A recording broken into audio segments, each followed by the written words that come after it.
Hello everyone, hope you're doing alright, hope you're keeping safe and I hope you're keeping sane. It's December today, officially. Happy December to you all. Start of Advent, first day on your Advent calendar, all that sort of stuff. The official countdown to Christmas has begun. Haven't got my Christmas tree up yet, maybe that's a job for the weekend. To be honest, I haven't felt particularly festive yet, and I'm sure that's the same for a lot of you. But like it or not, Christmas is coming, or holidays are coming, as Coca-Cola may once have suggested. So, Christmas, particularly difficult time for gamblers, as I've talked about in a previous video. It can be quite a stressful time, full stop, particularly if you've got a partner, or you've got family, you've got kids. It can be a particularly stressful time of year. There's an awful lot of pressure on Christmas to make it great for everyone, to make it a happy time, something to remember. And if we're gamblers and we have a tendency to gamble in the run-up to Christmas, we have a tendency to make things significantly harder and more stressful for ourselves. This can be quite an awkward one to negotiate. And I did make a video about this not so long ago, talking about the stresses of being a gambler at Christmas and the problems that we can inevitably cause ourselves in the run-up to Christmas as a gambler or as a gambling addict. So this was 2 or 3 videos ago. I can't remember what it's entitled. I can't even remember what the thumbnail was. I might have photoshopped a Santa hat on my head or something like that, something quite benign. But yeah, have a look. A few videos ago, I talk about Christmas and the difficulties of being a gambler at Christmas, and why actually now than ever it's more important to protect ourselves from gambling, because apart from the obvious problems it always causes us, i.e. being skint to the end of the month, during the month of December this can actually cause additional stresses on top of those it would normally at any other time of the year. So go and have a look at that. And keep yourself safe this month. If you've already been paid for December, obviously for November, sorry, then hope you manage to keep that safe. Hope you manage to put blocks in place. And I hope you're looking forward to a Christmas free from gambling. But what I want to talk about now is that little festival that comes after Christmas. The one where, we kind of almost feel inclined to drink our body weight in alcohol and socialise with people, when really we're kind of all done with eating and drinking, and being social is kind of the last thing we want to do. Quite often we want to just crawl up in bed, don't we, and just await the horrors of January. But I'm, of course, talking about New Year. Now, New Year is going to be different this year, I appreciate that, but I can't help but feel there's never been a year more anticipated, more looked forward to than 2021. And by that I mean there's never been a year that we've been quite so keen to get rid of as 2020. It has been a horrible, terrible year, and I'm sure at some juncture I'll do Phil's summary of 2020, and I can't see an awful lot of it being particularly positive. However, New Year, as always, is a new dawn, isn't it? It's a new horizon, it's a new sunrise over the hills and mountains or something, I don't know, just trying to be poetic. But either way, the start of a new year can offer sort of a line in the sand. It can basically cause a sort of an arbitrary cut-off for us to reinvent ourselves, to do something new, to be a better person next year. We're all hoping for a better 2021, but the fact that I'm making these videos and you're watching these videos means we all feel that in some way we can do something better, we can improve ourselves, and most likely this does come down to gambling, or at least to issues surrounding gambling. I know in years gone by, many years ago when I was not in recovery, or not really attempting recovery throughout the year, New Year's Eve was always my time. It was my opportunity to draw a line under it and to start the new year afresh, gamble free. In more recent years, I've made resolutions to cut down drinking, to eat more healthy, to exercise more, to do more positive things, to start a business, blah, blah, blah, blah, blah. Okay? And I've made these my New Year's resolutions. Now, what I want to talk about is why we shouldn't make 2021 the year we stop gambling, and why quitting gambling and stopping gambling shouldn't be our New Year's resolution this year. New Year's resolutions have, in my opinion, become a bit of a joke. And there's 2 reasons, like I say, why we shouldn't use New Year's as an opportunity to quit gambling. New Year's resolutions have become a little bit of a joke, a little bit of a meme, haven't they? It's almost become a point of humour, a joke and a laugh to have failed in your New Year's resolutions by January the 2nd. If you don't believe me on this, go onto Facebook or any form of social media on the 2nd or 3rd of January, and I can guarantee there'll be loads of posts on there from people going, oh, whoopsie, I've just failed on my New Year's resolution. I've just eaten 2 whole Terry's chocolate oranges. Or, whoopsie, I meant to go to the gym and instead I went to the fridge. And it's all very funny and everyone laughs until their sides split. So, That's possibly a reason not to use this arbitrary date, and it is just an arbitrary date, to use as a benchmark to quit gambling.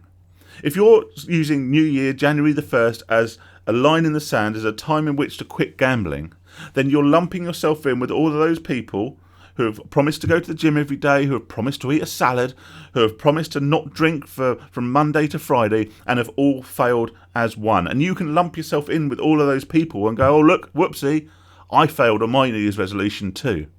The difference is that Wild Sheila, who's posted on Facebook, probably could use losing a few pounds. If she fails in her diet, or by January the 2nd, as she munched her way through a box of milk tray in a sitting, that's, apart from a few extra pounds and possibly a slightly higher blood pressure, that's not going to affect her in such a substantial way as your failure in your recovery from gambling. In the same way that if I set myself a task to not have a drink from Monday to Friday, but come the Wednesday I had a couple of beers and watched the telly, that is not going to cause me as much damage or as much harm as if I went, oh, I failed in my New Year's resolutions, I'm just going to have a quick punt on the slots online. Because I know the damage that can cause, and that it's gone from being a arbitrary date and a frivolous resolution which you don't really expect or intend to keep, to something far more serious. So that's why you should never use that or any arbitrary date, any payday, any end of the month, any birthday, any milestone. Don't use an arbitrary throwaway date as a point at which to quit gambling. The second reason you shouldn't set 2021 and New Year as a time in which you quit gambling. As I speak to you now, it's December the 1st. Now, it might not be December the 1st when you watch this. It might be next year. It might be the year after, hopefully, if I'm still about. It might be mid-December. Who knows?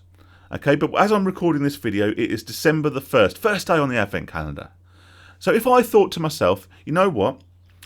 I'm going to stop gambling for 2021. That's going to be my New Year's resolution. 3 words that I hate intensely because of what they have become and how little they have come to mean. If I say that as of the 1st of January, I'm going to be gamble-free and my life is going to be better, what do I do in the interim? What do I do in December? Now, status normal would be that I carry on as normal. Now, this year, obviously, I'm gamble-free. However, in years gone by, that would have been to carry on what I was doing.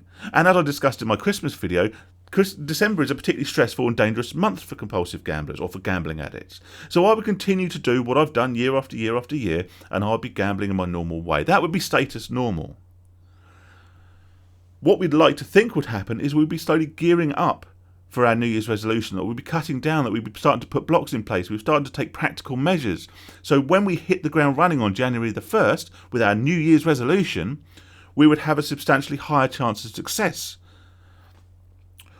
What, however, is most likely to happen, the most likely scenario, is you'll see that date not so long in the future, 4 or 5 weeks away, whatever it is.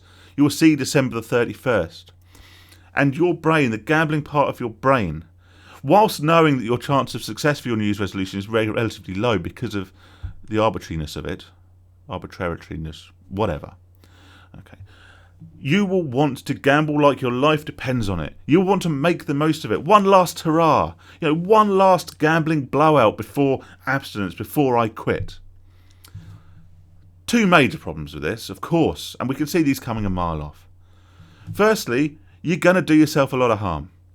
In a month where you're going to be stressed anyway and there's going to be a lot going on, you're going to be spending far too much time and far too much money, which should be spent with other people if you can, and on presents and all nice things for Christmas. You'll be spending far too much of that time, far too much of that money on gambling. You will cause yourself financial harm, not for just this month, but for months to come. You will also cause harm with your relationships, with your friendships because of this for the month of December. And you will cause yourself mental stress. You will cause yourself mental harm in this month because you will be going balls out to go and gamble as much as you can, to have this one last hurrah, to enjoy gambling whilst it lasts. And that's a very bad mentality to be in. Also, if you win, you're even less likely to stop gambling. You're going to be chasing that buzz for months to come. Gambling addiction can't disappear overnight, and it doesn't respect arbitrary dates. If you lose, I don't doubt that you'll still be chasing your losses well into the new year. Setting New Year as a benchmark for anything is inherently flawed. You're lumping yourself in with other people who are guaranteed to fail at a time of year which is particularly depressing, particularly miserable. So why not quit now? Now is the time to quit. Give yourself that head start. Let yourself relax a bit more. Enjoy a bit of December. Enjoy the run up to Christmas in any way that we can. And I appreciate it's limited this year. I appreciate it's going to suck that little bit more this year. And as someone who loves to go to the pub on Christmas Eve, I'm praying for Tier 1 in a couple of weeks' time. All right? But make it as enjoyable as you can and make it gamble free now. So when you do get into January and February and all those miserable dark months where we are bored and we do want to just give ourselves a little bit of a buzz, we've already made good headway. We've already made a start on our recovery, and we've already started to banish this addiction from our lives. I wish you all a fantastic Advent, a fantastic build up to Christmas. I will, of course, see you before then. Thank you for watching. Thanks to all my new subscribers. Please keep yourself safe. Please keep yourself sane. Look after your Christmas. Look after your family. Look after yourselves. And think of something better. I'll leave you on this. Think of something better to do with your New Year's resolution. If you're going to set it, do something that's positive. Make a positive addition to your life. Think about setting up a business or a side hustle, or maybe think about, I don't know, just something positive you can do, something fun even that you can do, or something challenging. If you fail, it's not the end of the world. But you could actually get something good out of it. If you set gambling recovery as your New Year's resolution, all you can do is fail and make it 10 times worse. So take care of yourselves, and I'll see you on the next one. Cheers, guys. Happy December.